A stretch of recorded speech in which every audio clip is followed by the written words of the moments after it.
Today I will be reviewing the book It's Good to Be a Man by Pastor Michael Foster and Dominic Non-Tennant, an atheist turned Christian. So I saw a segment covering this book on some media channel somewhere, and I decided to read it for myself. So that's exactly what I did, and today I'll be fact-checking some of its claims and also just having a little bit of fun with it because this book is the gift that keeps on giving. Surprise, surprise, what would you know? It is rife with logical fallacies and misinformation, so pretty good stuff to get to. Let's get started.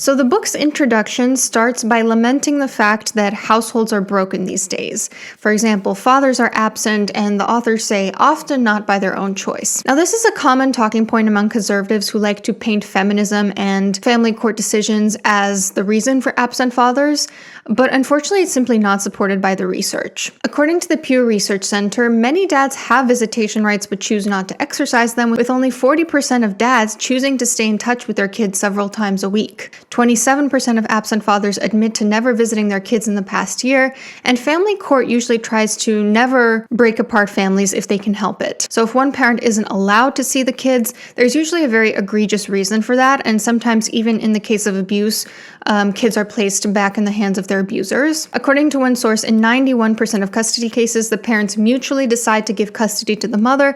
Fathers fight for custody in court less than 4% of cases. 27% of fathers completely abandon their children after divorce. The book then claims that feminism has taught boys and men that there's something wrong with being masculine, and I respectfully disagree. I think that masculinity is still valued in society, and I suspect this is rather a misunderstanding of the phrase toxic masculinity, which was never meant to say masculinity is inherently toxic. It was referring to one particular brand of masculinity where men sort of use their power against women. I will say the older I get, the more I sort of understand why men might feel defensive when hearing the term toxic masculinity, because again, even though it's not saying all masculinity is toxic, I do think it can sometimes become a self-fulfilling prophecy where, like, even if you misunderstand, like, men are bad, men are toxic over and over again, at some point you might feel like, well, okay, then I guess I'm toxic, let me lean into it. Anyway, I digress. The authors of the book say that their goal in writing this book is to help modern Christian men understand what God made them for. And what do you know? God made them for dominion. I admit I'm neither a Christian nor a man, so maybe I just don't get it. I'm made for submission. My simple female brain simply cannot compute beep beep boop boop boop. There's just elevator music playing in my head 24/7. But for the sake of argument, let me just throw out a hypothetical, okay? Let's say that 2,000 years ago, a group of women got together and published a book that said, according to a very real and very omnipotent but invisible deity, women must lead and men must follow. Also, if you don't do what this group of women says you should do, you will burn in an inferno for eternity. But if you do what this group of women says, you're going to be happy forever. Source: trust me, bro. Just out of curiosity, do you think that men would accept that? Now, in chapter 1, the authors of this book argue that patriarchy is part of the divine created order. We've just been brainwashed into thinking that patriarchy is bad, but really it's the way things are supposed to be. And honestly, there's something refreshing about hearing men acknowledge that patriarchy exists, because a lot of men, when you so much as utter the word patriarchy, they start quivering in their boots. Like, how could you say this word of something imaginary that doesn't exist? The authors say men were made to rule. Women caused the original sin because Eve took a taste of the apple that God told her not to, whereas men are a reflection of the Christian deity. Yeah, so unfortunately, anthropology and history simply do not support the claim that patriarchy is the way things have always been and natural. Patriarchy, which is a culture in which the expectation is for men to hold the majority of power, did not develop until around 10,000 years ago, when hunter-gatherers underwent the Neolithic Revolution, beginning to herd and farm instead. Before that, societies were relatively egalitarian, with evidence of female warriors and judges and priests, women in positions of power, equal labor, sometimes matrilineal inheritance, and even goddess worship. But once land ownership became a thing, men started to do the majority of the labor because they were physically stronger, which resulted to men holding the majority of resources and power. Because of land ownership, they also started to have inheritance systems that focused around male heirs, and warfare became important to protect their land from other tribes. Patriarchy is a relatively new invention in the history of mankind. So this fallacy that it's what's natural, it's what's traditional, well, if you go back far enough, that's actually not the case. Also, regarding this idea that men were made to rule, despite women being grossly underrepresented in positions of power like politics, corporate, religion, studies show that men and women simply have different leadership styles, each of which do better in different contexts. Women tend to be more democratic in their leadership style, whereas men tend to be more autocratic. And in fact, sometimes women outperform men in certain aspects of leadership. Plus, when women are in power, the group as a whole tends to benefit. Companies with women executives are 30% more likely to outperform other companies, and the most profitable Fortune 500 companies had the highest amount of women directors. But what do I know? The Bible is a much more high-quality source of truth than the peer-reviewed meta-analyses I'm talking about. There's something that feels very narcissistic in saying, I am entitled to lead the world because my specific group is a reflection of divinity. It's often very narcissistic to think that you belong to a special or superior group and look down on others who don't belong to that group, and to weaponize that in order to serve your entitlement. The authors also claim that all leadership in the Bible is exclusively male, and therefore patriarchy is the natural and inevitable state of the world. This argument is filled with not one, not two, not three, but 4 logical fallacies. Number 1, appeal to tradition. This idea that the way we've always done things is the way things should be done. No, not the case. There are many things that were enshrined in tradition that turned out to be pretty bad, like, let's say, slavery, for example. Number 2, the naturalistic fallacy, claiming that because something is natural, that is the way things ought to be. For example, because it's natural for men and women to reproduce, that being gay is somehow inherently immoral. Number 3, the false cause fallacy. They're essentially claiming that male leadership in the Bible is proof of universal law. The conclusion doesn't logically follow the premise. And number 4, cherry picking, because actually they're completely ignoring instances of female leadership in the Bible, such as Deborah, Huldah, Phoebe, and so on. Then they wrap up the chapter by claiming that Western society is burning and men have low testosterone, which apparently are 2 connected things. Western society is burning because men are losing their sense of masculinity, because they're not real men anymore. I actually do think that the US is headed towards a rapid decline. That's part of the reason why I left the United States, as all societies inevitably do. And it's also true that men have lower rates of testosterone these days than they have in the past, but there's absolutely no evidence for a link between those 2 things. There's no evidence for sociological effects on endocrine functions. The reasons that men have decreasing testosterone levels has mainly been linked to obesity, endocrine disruptors like microplastics and phthalates, poor sleep, and stress. So unfortunately, again, no evidence of the notion that feminism is what's causing men to have low testosterone, to not be real men, to bring on the downfall of Western civilization. Now, this book gets much, much worse, and I'm going to break it all down. But if you're already feeling unwell from what you've heard, you might be interested in the sponsor of today's video, Zocdoc. Zocdoc is a free app and website designed to help you find high-quality in-network providers, pick the one you want, and instantly book an appointment. I remember what it's like to live in the US. I remember what it's like to use Zocdoc. It was the perfect way to get around all of the worst parts of the American healthcare system. Having really long wait times, not being able to find a provider who's in network with your insurance, sometimes not even knowing where to find a provider. Zocdoc is designed literally to solve all of these issues. They have over 100,000 providers in a wide range of specialties, and it's completely for free. There's no catch. You just select the provider you want, pick the time you want the appointment, the office approves you, and then you're good to go. You can also see the reviews of different providers, and oftentimes their availability is within 48 to 72 hours. Visit the Zocdoc link in my video description to easily book local, top-rated doctors who can see you quickly. Thank you so much to Zocdoc, and now back to that book. Now back to this glorious book. In Chapter 2, the authors claim that God made man for productive representative rulership, to rule the physical realm for him. The language used in this chapter is very aggressive. Rule the earth, dominion, subdue it, subjugate it. The authors advocate for men ruling the whole world using Christianity as their justification. They argue that men need to understand their aggression is not a result of women's original sin. It's not a sin, it's ordained by God. You are not, in other words, a defective woman. Your desire to conquer and to subdue, to hew down and to build up, to form and to shape has nothing to do with the curse.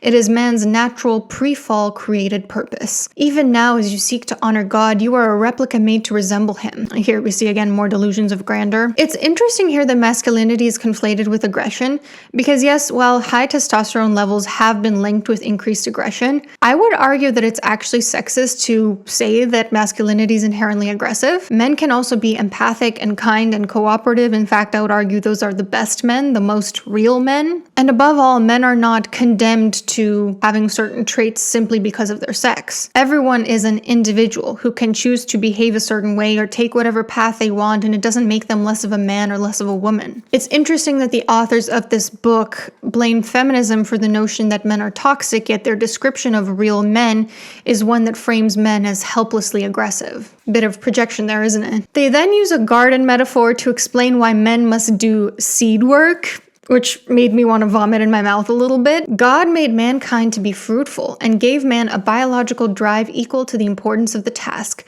Sex, in other words, is the engine of dominion, which is our segue into chapter 3. Sex is very good. Just as his aggressive desire to rule and subdue is God-given, so is his powerful desire for sex. So the authors claim that sex is good because men have sex drive because of God, because God wants them to go ahead and reproduce, to do seed work. They claim that sex can be a force used for either good or evil, which I actually agree with. But they cite studies that men are turned on by fertility. And it's interesting to me because while those studies are true, the reason men are turned on by fertility is because of evolution. It's not about God wanting men to be fruitful. If men want sex because God created them to have dominion over the whole world, then why do virtually all animals have powerful sex drives? Couldn't you then argue that squirrels were ordained by God to rule the whole earth because they have sex drive? Chapter 4 is called The War on Sex, where the authors argue that Satan hates sex. Never heard that one before, but all right. They claim that Satan perverts sex and hates the union of the sexes. Actually, they claim that Satan is responsible for the war of the sexes, saying, why would men's rights activists exist if there wasn't a war being waged on manhood by the feminine imperative? I don't know what the feminine imperative is. My invite must have gotten lost in the mail or something. But by this logic, do you think that the authors would agree with the following statement? Why would feminists exist if there wasn't a war being waged on womanhood by the patriarchy? Something tells me not. The authors claim that the gender war is on gender itself, and that it was wrong to liberate the sexes from their gender roles. The enemy of our day is androgyny. To this I say, gender is entirely culture-bound. The roles assigned to sexes vary immensely based on country, ethnicity, religion, and even subculture. For example, I will never forget this. When I was once in an anthropology class in undergrad, one of my professors went to Papua New Guinea as part of his ethnographic research. When he went there for the first time in, I believe, the 80s, the men had this initiation rite into manhood where they would have sex with each other. But when he went back one generation later, the men had no recollection of this and sort of looked at him funny when he mentioned this initiation rite. Just one generation is enough to completely change gender roles. Gender roles change very quickly, even within the same culture. They are not a reflection of natural and God-ordained truth. It's extremely ethnocentric to act like the way my specific culture and subculture views gender, that is the way things are everywhere and the way things should be. In chapter 5, the authors criticize psychologists who encourage men to embody their feminine side and vice versa. And here I can pretty easily explain why psychologists sometimes do this. When we reject a part of ourselves, such as men rejecting that there's anything feminine about them, that gets relegated to the shadow self, the part of us that's rejected, in the unconscious. And consciously, you're going to do everything within your power to project your persona, to say, I am all masculine, I am all man, there's nothing feminine about me, this is the way I am. But most inconveniently, everything that gets pushed down eventually comes up to the surface.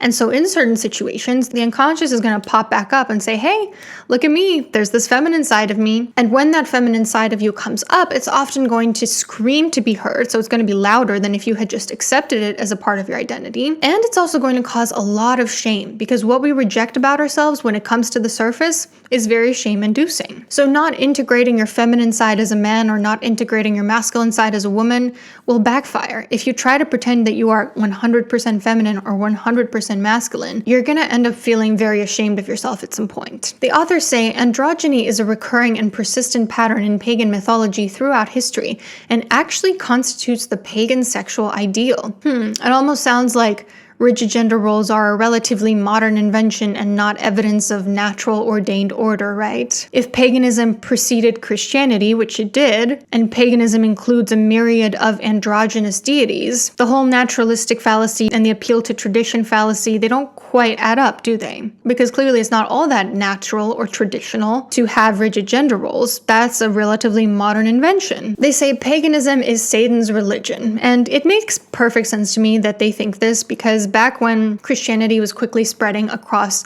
Europe in the Middle Ages, Christian leaders had to try very hard to stamp out paganism. And where that wasn't possible, they appropriated aspects of paganism. For example, even Easter, even Christmas have a lot of pagan traditions embedded in them. And so in order to paint paganism as evil, they created this image of Satan, which was in the image of a lot of horned pagan gods. There was nothing evil originally about those gods. They were just different archetypes symbolizing parts of nature. But that is why Christians like these authors today believe that paganism is evil. They conclude their incoherent argument with modern secular androgyny is just one more variant on pagan thinking, which I guess you could say so. If paganism equals everything I don't like, and I don't like freeing people from gender roles, then I guess you could say freeing people from gender roles is pagan. Who will Christian men serve and worship? The choice is stark. Serve God and bring heaven to earth, or serve Satan to bring hell.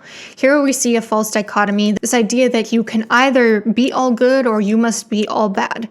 That is, in reality, not the way morality works. Morality is all about dilemmas and weighing pros and cons of different options. Morality is not that black and white. And this is also an example of a defense mechanism called splitting, where you view something or someone as all good and something or someone as all bad. In chapter 6, the authors discuss toxic sexuality. They define both toxic masculinity and toxic femininity in their own ways. And regarding toxic femininity, they say it is the feminine immorality in the form of immodesty.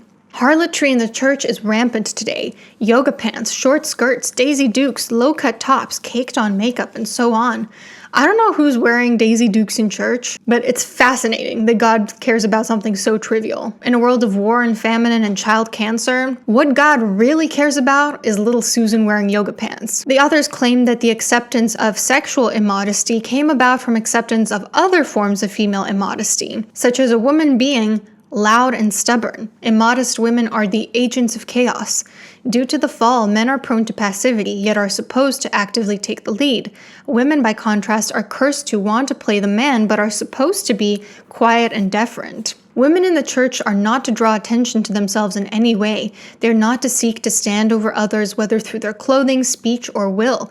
Rather, they are to remain meek and modest, quiet and self-restrained, entirely submissive. Let's go back to that hypothetical I was talking about earlier. So after a group of women, thousands of years ago, decided to write a book that said women must naturally be in power and there's an all-powerful God who supports what they're saying, and if you don't listen to them, you're going to burn in hell. They also said, actually, guys, if you're a real man, you're going to be quiet and submissive. Don't question what we say, okay? Like I said, my sources trust me, bro. But if you question my source, that's not very manly of you. How incredibly convenient, no? The people who want one sex to be in power claim that the other sex shouldn't speak up. A loud woman, however, will not submit herself to such a situation. She will not stand for masculine leadership. Well, I guess this makes me a loud woman. I'm literally trembling. Chapter 7 is called The Church Effeminate. The Western Church is overwhelmingly comprised of women of both sexes. Ooh, what a burn. He's calling men women. There's nothing worse you could call a man than a woman because women are terrible, am I right? It's interesting that with this highbrow insult, they're basically admitting that gender is a social construct, but okay. The authors say that women hold too much power in the church because they outnumber men in churches, and that white knight nice guys let them because they seek female approval. So yeah, studies show that women do tend to be more religious and spiritual than men, and religion tends to be passed down through mothers rather than fathers.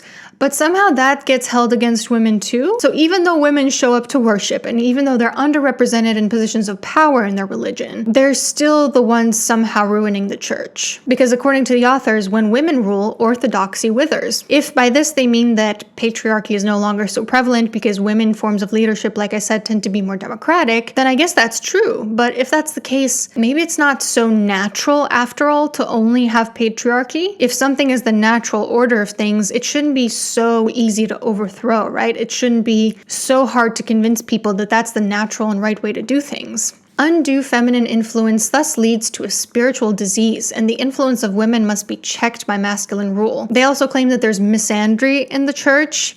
Yes, the institution in which a fraction of leadership positions are held by women has an institutionalized hatred of men. And they address that woman-specific sins aren't addressed more in church. Now, I have racked my brain trying to think of what a woman-specific sin might be, and I actually came up with a list. Please allow me to read a list of things that I think they might be talking about. Okay, number 1. I don't close the caps on bottles because I don't have the hand grip strength to reopen them. I repent. Number 2. My mind goes blank when my husband asks me what type of food I want to order. Number 3. I have to prevent my husband from crashing into a roadblock 1 kilometer away when he's driving.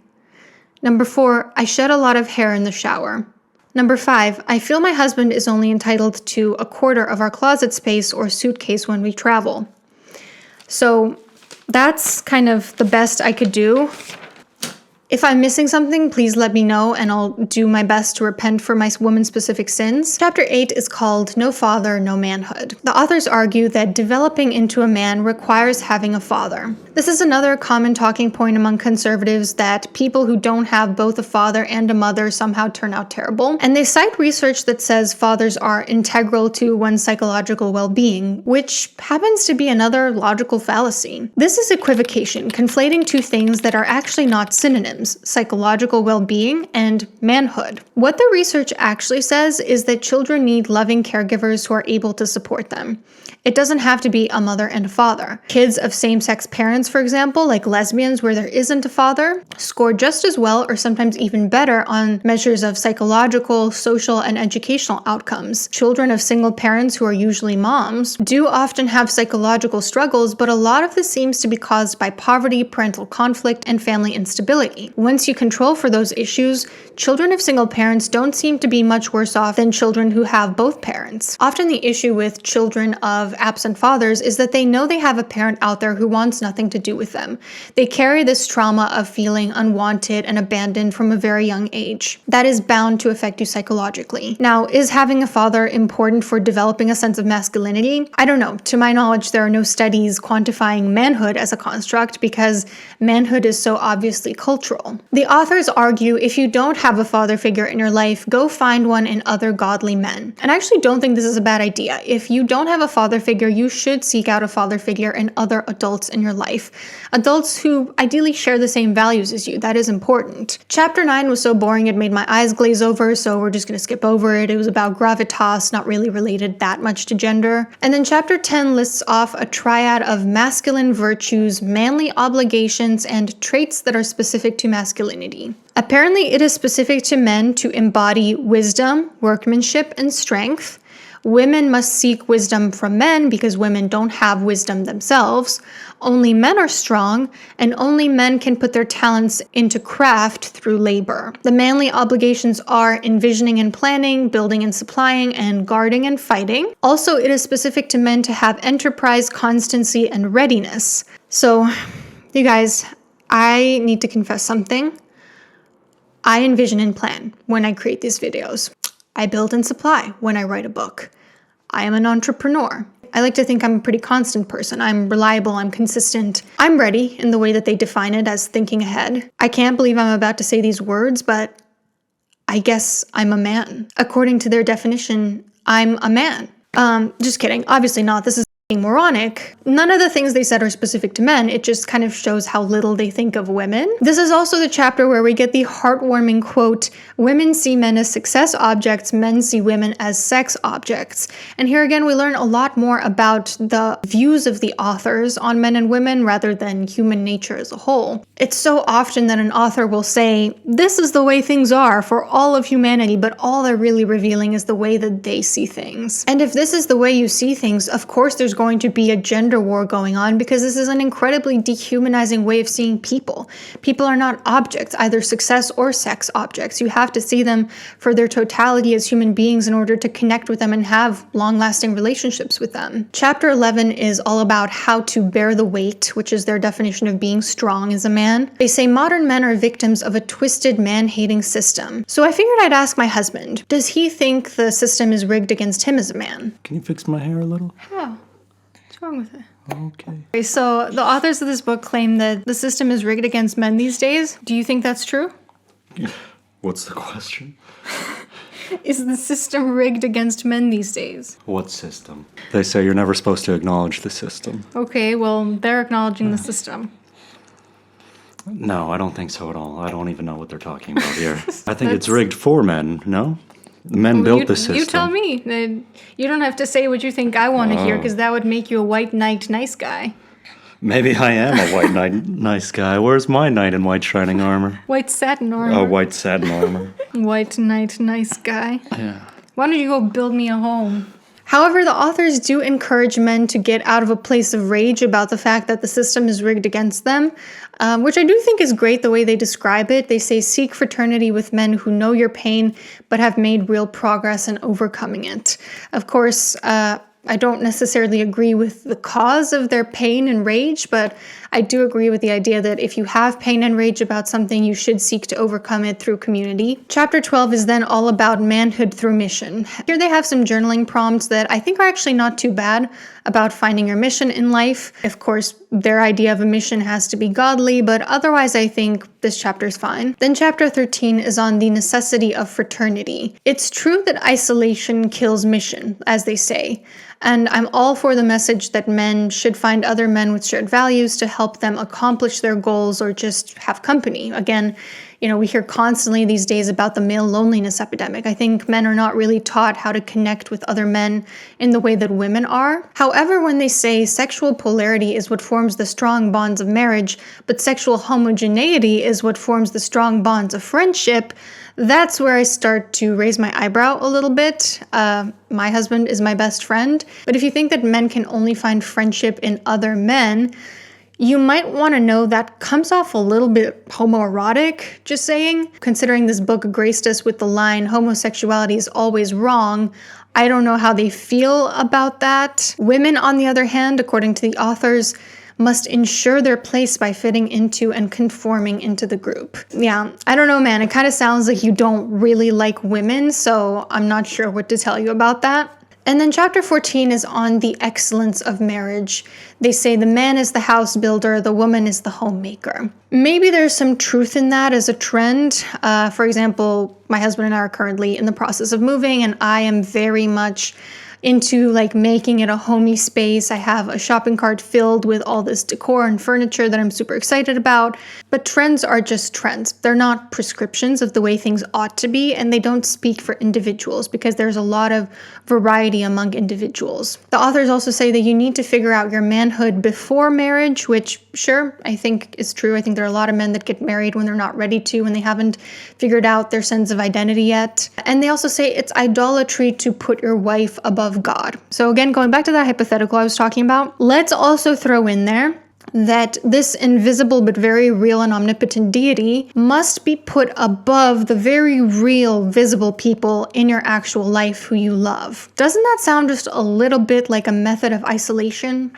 Just saying. So in conclusion, I thought this book was very filled with misinformation, logical fallacies, pretty narcissistic psychologically speaking, and really a case study in how religion is weaponized to subjugate groups of people by people who want to hoard all the power. I mean, they flat out say they think men should have all the power always. And I hope that me breaking it down sort of explained to you why a lot of their rhetoric is dishonest and not supported by the research, so that the next time you come into contact with somebody who's making these sorts of claims, you can do the same. Let me know what you thought of this book, and see you soon.